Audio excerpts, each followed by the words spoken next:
नमस्कार। आपका अखबार के इस अंक में आपका स्वागत है। मैं हूं प्रदीप सिंह। नक्सली माओवादी मारे जा रहे हैं।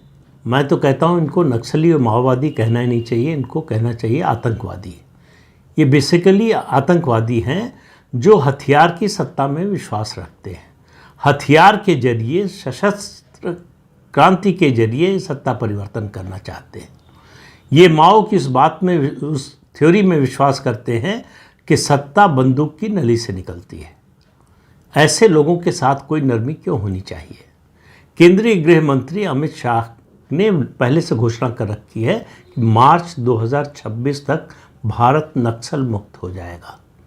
इससे बहुत बेचैनी है। नक्सली तो मारे ही जा रहे हैं, ये माओवादी तो मारे ही जा रहे हैं, और लगातार इनके बड़े बड़े नेता जो बरसों से, बल्कि कहें दशकों से पूरे देश को परेशान किए हुए थे, देश के निर्दोष नागरिकों को, खास तौर से जनजाति के लोगों को मार रहे थे। जो जनजातीय क्षेत्र हैं, झारखंड हो, छत्तीसगढ़ हो, मध्य प्रदेश का हिस्सा हो, महाराष्ट्र का हिस्सा हो, या फिर जो है आंध्र प्रदेश का हिस्सा हो, तेलंगाना का, बिहार का, आप एक के बाद एक नाम लेते जाइए और आपको उन इलाकों में इन लोगों की गतिविधियां और इनको हथियार कहाँ से मिल रहे हैं। इनको हथियार चीन से मिलता है।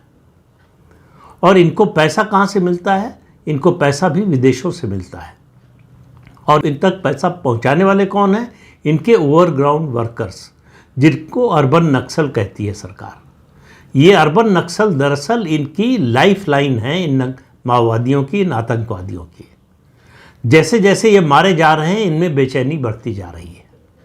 CPI, communist party of India के महामंत्री हैं डी राजा।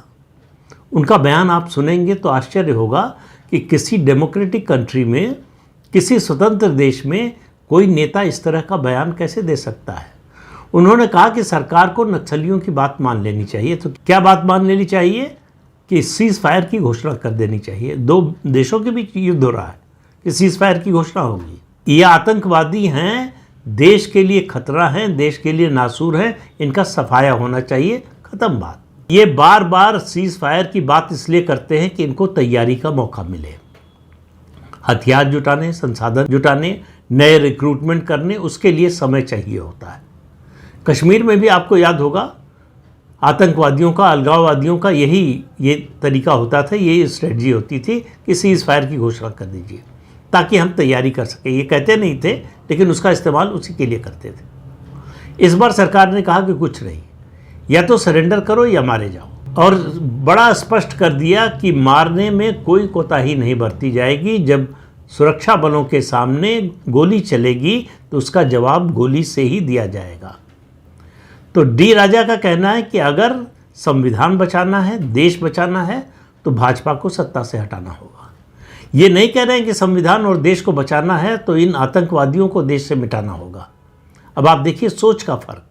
इसीलिए गृह मंत्री अमित शाह ने कहा, हथियार के जरिए युद्ध से, कहा कि सशस्त्र अभियान से केवल ये युद्ध नहीं जीता जा सकता, इस विचार से भी लड़ना होगा, इसे भी मिटाना होगा। तो डी राजा का कहना है कि भाजपा और RSS खतरा हैं देश के संविधान के लिए और देश के लिए। CPI, कम्युनिस्ट क्या है? कम्युनिस्ट वही हैं जो अंग्रेज़ों के दलाल थे, अंग्रेज़ों के लिए जासूसी करते थे, अंग्रेज़ों की मदद करते थे। और आज़ादी के बाद भी, अब ज़्यादा दूर की बात न करें, आप याद करें इमरजेंसी का समय, CPI सरकार के साथ थी। मनमोहन सिंह की सरकार में CPI मंत्रिमंडल में शामिल थी। इनका नेता गृह मंत्री था देश का। जब न्यूक्लियर डील पर सपोर्ट विड्रॉ किया लेफ्ट फ्रंट ने, तब तक सरकार में थे। और इसके अलावा ये ऐसी पार्टी है जो कुछ दिनों बाद आपको जो है अजायब घरों में इसका नाम मिलेगा। ये भी एक पार्टी हुआ करती थी, ख़त्म हो गई है। दूसरी पार्टियों की दया पर निर्भर है। जहाँ भी है, कोई MLA बन गया या कोई MP बन गया तो किसी पार्टी की कृपा हुई, उसने मदद कर दी। इसलिए ये डी राजा भी DMK की मदद से, DMK की कृपा से, DMK की भीख से जो है संसद में है। लेकिन बातें सुन लीजिए तो बहुत बड़ी बड़ी, ऐसा लगेगा कि पूरी दुनिया चलाने का जिम्मा इनके ऊपर है। इन्होंने कहा कि अभी नक्सलियों के सफाई की बात कर रहे हैं, नक्सल मुक्त भारत की बात कर रहे हैं, कल कहेंगे कम्युनिस्ट मुक्त भारत हो। काश कि ऐसा हुआ होता। आज़ादी के बाद अगर कम्युनिस्टों से मुक्ति पाली होती इस देश ने, तो इस देश की आधी समस्याएं हल हो जाती हैं। केवल भारत की बात नहीं, दुनिया भर में आप देखिए, जहां भी जिहादी तत्व हैं उनको इंटेलेक्चुअल कवर देने का काम ये कम्युनिस्ट करते हैं। घोषित रूप से ये मजहब और धर्म के विरोध में है, लेकिन जहां भी जिहादी मजहबी होते हैं वहां उनका समर्थन करने के लिए कम्युनिस्ट आते हैं। फिर ये संविधान बचाने की बात कर रहे हैं। इमरजेंसी में जब संविधान को रौंद दिया गया तब तो जिसने रौंदा उसके साथ खड़े थे।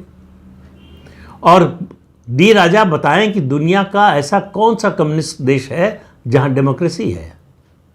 कौन से जनतंत्र की बात कर रहे हैं? कौन सा कम्युनिस्ट देश है जहां डेमोक्रेसी है, जहां संविधान है? इनकी मर्जी ही उस देश का संविधान होता है।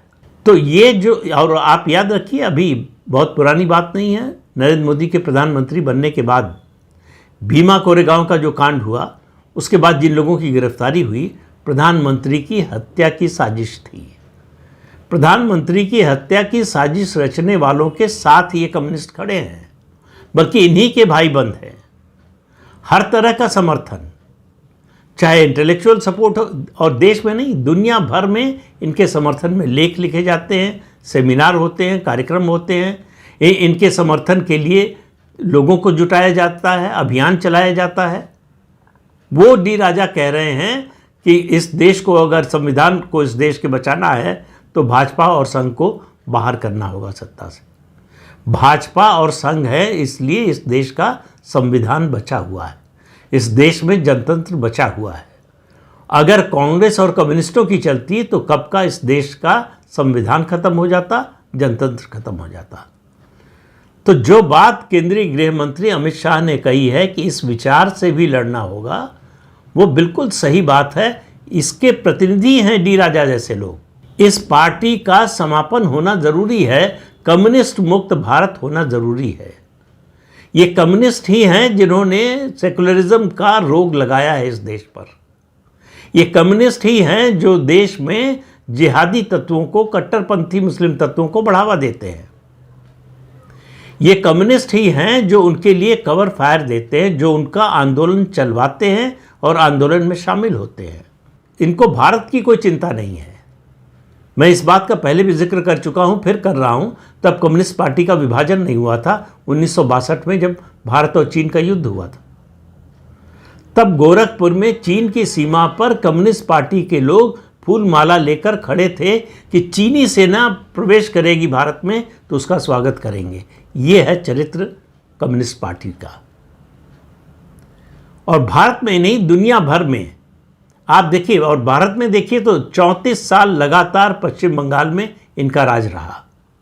पश्चिम बंगाल को हर तरह से बर्बाद कर दिया, शैक्षणिक संस्थाओं को ख़त्म किया, वहाँ की डेमोक्रेटिक संस्थाओं को ख़त्म किया, अर्थव्यवस्था को ख़त्म किया, उद्योग धंधों को ख़त्म किया, रोज़गार के अवसर ख़त्म किए, जो जो ख़त्म कर सकते थे सब ख़त्म किया। और ये अपनी उपलब्धि की बात करते हैं। ये दूसरों को सिखाते हैं कि शासन किस तरह से चलना चाहिए, सरकार कैसे चलनी चाहिए, संविधान की रक्षा कैसे होनी चाहिए, डेमोक्रेसी कैसे बचानी चाहिए। इन सब के खिलाफ हैं ये जहाँ भी दुनिया में जहाँ भी हैं, आपको वहाँ कहीं डेमोक्रेसी नहीं मिलेगी। और कोई भी ऐसा इस्लामी देश नहीं मिलेगा आपको जिसको कम्युनिस्टों का समर्थन ना हो। कोई भी कम्युनिस्ट आपको नहीं मिलेगा जो आतंकवादियों के समर्थन में न खड़ा हो। तो ये आतंकवाद और आतंकियों के समर्थन में खड़े होते हैं। और इनका बस चलेगा तो एक दिन कहेंगे भारत सरकार से कि कश्मीर पाकिस्तानियों को सौंप दो, आतंकवादियों को सौंप दो। अगर देश को बचाना है, संविधान को बचाना है, तो कश्मीर को आतंकवादियों को सौंप देना चाहिए। ये कहने में इनको कोई दिक्कत नहीं होगी, क्योंकि इनको भारत देश से कोई प्रेम नहीं है।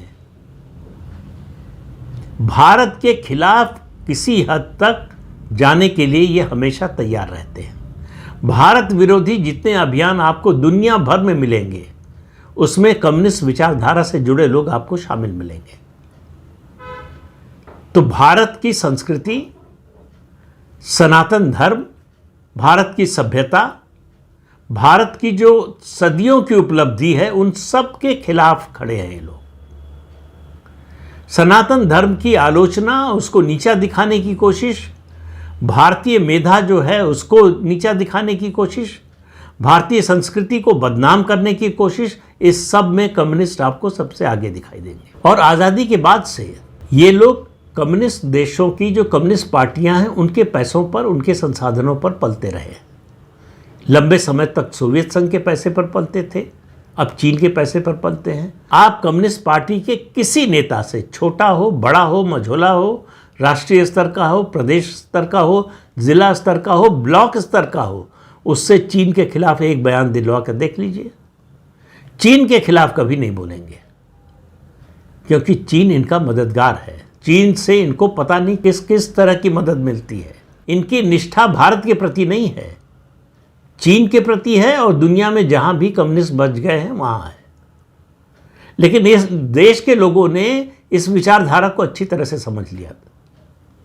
याद रखिए 1952 के पहले लोकसभा चुनाव में लोकसभा में सबसे बड़ी पार्टी बनी थी कम्युनिस्ट पार्टी ऑफ इंडिया, सबसे ज़्यादा सदस्य थे उसके। आज आपको खोजे से मिलना मुश्किल है कम्युनिस्ट पार्टी। 3 राज्यों में लंबे समय तक सत्ता में रहे, एक राज्य में 34 साल, पश्चिम बंगाल, इसी तरह से त्रिपुरा में लंबे समय तक रहे 15-15 साल, और केरल में हर 5 साल पर सत्ता बदलती है, इस बार दूसरी बार से है। तो त्रिपुरा से साफ हो गए, पश्चिम बंगाल से साफ हो गए।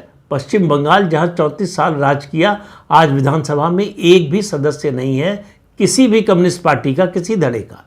केरल में कम्युनिस्ट पार्टी कहना गलत होगा, उसको कम्युनिस्ट पार्टी समझना भी गलत होगा। वो पिनराई विजयन की पार्टी है, उनकी जेबी संस्था बन गई है कम्युनिस्ट पार्टी केरल में। वो जो तय करते हैं वही कम्युनिस्ट पार्टी का सिद्धांत होता है, वही नीति होती है, वही विचार होता है। तो केरल से भी कम्युनिस्ट पार्टी उस मायने में खत्म हो चुकी है। केंद्र के जो नेता हैं सीपीएम के, उनकी नहीं चलती है केरल में। पिनराई विजयन सबसे बड़े नेता हैं, और जिस दिन केरल से कम्युनिस्ट पार्टी की सरकार जाएगी, आप समझिए इस देश से कम्युनिस्टों का सफाया हो जाएगा। वो कोई नारा देने की ज़रूरत नहीं पड़ेगी। वो कांग्रेस जैसी पार्टी नहीं है जिसका देश भर में संगठन हो, छोटा बड़ा, अच्छा बुरा जैसा भी हो संगठन हो। कम्युनिस्ट पार्टी को इस देश के लोगों ने धीरे धीरे करके सत्ता से बाहर किया, राजनीति से बाहर किया। इस विचार से ही इस देश के लोगों को चिढ़ है। इस विचार को कभी पसंद नहीं किया भारत के लोगों ने। और जैसे जिस तरह से राजनीति बढ़ रही है, कुछ समय बाद जो है प्रदर्शनी लगाकर दिखाना पड़ेगा कि ये कम्युनिस्ट ऐसे होते थे। तो डी राजा किसी गलतफहमी में जी रहे हैं। जिस पार्टी का सबसे बड़ा नेता डी राजा महासचिव, उनके यहाँ यही व्यवस्था है कि जो महासचिव होता है वही पार्टी का एक तरह से अध्यक्ष होता है, वो एक विधानसभा की सीट नहीं जीत सकता। डी राजा विधानसभा छोड़िए, एक ग्राम प्रधान का चुनाव नहीं जीत सकते। और वो बताते हैं कि देश कैसे चलना चाहिए, देश में किसकी सत्ता होना चाहिए, किसको बाहर कर देना चाहिए। ये फैसला करने का अधिकार देश के संविधान ने इस देश के मतदाताओं को दिया है, ऐसे जड़ विहीन नेताओं को नहीं, जिनकी अपनी कोई साख नहीं है, जिनकी अपनी कोई ज़मीन नहीं है, जिनकी विचारधारा इस देश के मिट्टी से मेल नहीं खाती। इस देश की मिट्टी के लिए ये अपरिचित विचारधारा है। इस देश के लोग इस विचारधारा को कभी स्वीकार नहीं करेंगे, न किया। तो ये गलतफहमी में जी रहे हैं। जब तक ये रीजनल पार्टीज कुछ जो है इनको जिंदा रखे हुए हैं, तभी तक ये जिंदा है। तो दूसरों के टुकड़े पर पल रहे हैं और ज्ञान बड़ा बड़ा देते हैं देश के बारे में कि देश को कौन बर्बाद कर रहा है, कौन आबाद कर सकता है। भारत देश के लोगों को कम्युनिस्ट पार्टियों की ज़रूरत नहीं है, ये बात मतदाता बार बार बता रहा है। लेकिन ये लोग मानने को तैयार नहीं है, इसलिए कि इन्होंने इंदिरा गांधी के समय, खासतौर से नेहरू के समय से ही जो एक इकोसिस्टम बनाया, जो शिक्षा के अलग अलग संस्थानों पर कब्जा किया, उसकी वजह से ये सरवाइव कर रहे हैं। उसकी वजह से इनका तंत्र बना हुआ है और इनको समर्थन मिलता है उन विदेशी ताकतों से जो भारत विरोधी ताकतें हैं। इसलिए आज तक ये आपको दिखाई देते हैं। जिस दिन ये विदेशी मदद मिलना बंद हो जाएगी, जिस दिन ये विदेशी समर्थन मिलना बंद हो जाएगा, ये आपको खोजे से भी दिखाई नहीं देंगे। तो डी राजा अपनी गलतफहमी, अपने सपनों की दुनिया में जीते रहें कि इस देश के लोग भाजपा को सत्ता से हटा देंगे। उनके कहने से तो नहीं हटाने वाले। जब उनको हटाना होगा हटाएंगे, लेकिन कम्युनिस्ट पार्टी के किसी नेता के कहने से तो नहीं हटाएंगे। कम्युनिस्ट पार्टी के किसी नेता की ऐसी बात भी लोग सुनने को तैयार नहीं है। डी राजा क्या कहते हैं उसका कोई महत्व नहीं है। केवल ये सब बोलकर खबर में बने रहना उनका उद्देश्य है। उनको कोई पूछता नहीं है, न तो आम आदमी, न मतदाता और न देश के लोग। ये धीरे धीरे विलुप्त होती प्रजाति है और किसी भी दिन अचानक आपको पता चलेगा कि इस देश में कम्युनिस्ट नाम की कोई पार्टी नहीं रह गई, कम्युनिस्ट पार्टी के नाम पर कोई नेता नहीं रह गया। जनप्रतिनिधियों की संख्या लगातार घट रही है और ख़त्म होने वाली है। मुझे लगता है कि 2029 के चुनाव में अगर कम्युनिस्ट पार्टी का एक भी सांसद न हो संसद में तो कोई आश्चर्य नहीं होगा। राज्यों में जहाँ थे वहाँ से ख़त्म होते जा रहे हैं और राष्ट्रीय राजनीति से ख़त्म होते जा रहे हैं। जिस तरह का उनका प्रभाव था, ये दरअसल बिचौलिए का काम करते थे, सौदेबाजी का काम करते थे। दो लोगों में झगड़ा हो रहा है, पंच बनकर पहुंच जाते थे, हम समझौता करा देते हैं। ये सत्ता की दलाली करके इतने समय तक सरवाइव किया है इन्होंने। अब वो दलाली का मौका इनके हाथ में आ नहीं रहा है। रीजनल पार्टी जो क्षेत्रीय दल हैं वो भी इनको समझ गए हैं। मुलायम सिंह यादव जिन्होंने उत्तर प्रदेश में इनको पाला पोसा और राष्ट्रीय स्तर पर भी इनका समर्थन किया, 2008 में उन्होंने छोड़ दिया। तो अब गिने चुने प्रदेशों में रीजनल पार्टीज़ के भरोसे रह गए हैं, जैसे तमिलनाडु में रह गए हैं, आंध्र प्रदेश में कुछ है, उसके अलावा केरल में एक राज्य बचा है जहां सत्ता में है। और केरल में अगले चुनाव में सत्ता में रहेंगे कि नहीं ये निर्भर करेगा कांग्रेस अपना घर ठीक कर पाती है कि नहीं। तो कम्युनिस्टों की ये खत्म होती प्रजाति छटपटा रही है, जैसे पानी से बाहर निकाले जाने पर मछली छटपटाती है। तो इस अंक में इतना ही, अगले अंक में फिर मिलेंगे किसी नए मुद्दे के साथ। तब तक के लिए अनुमति दीजिए। आपसे अनुरोध है कि चैनल देखिए, शेयर कीजिए, लाइक कीजिए और सब्सक्राइब जरूर कीजिए। नमस्कार।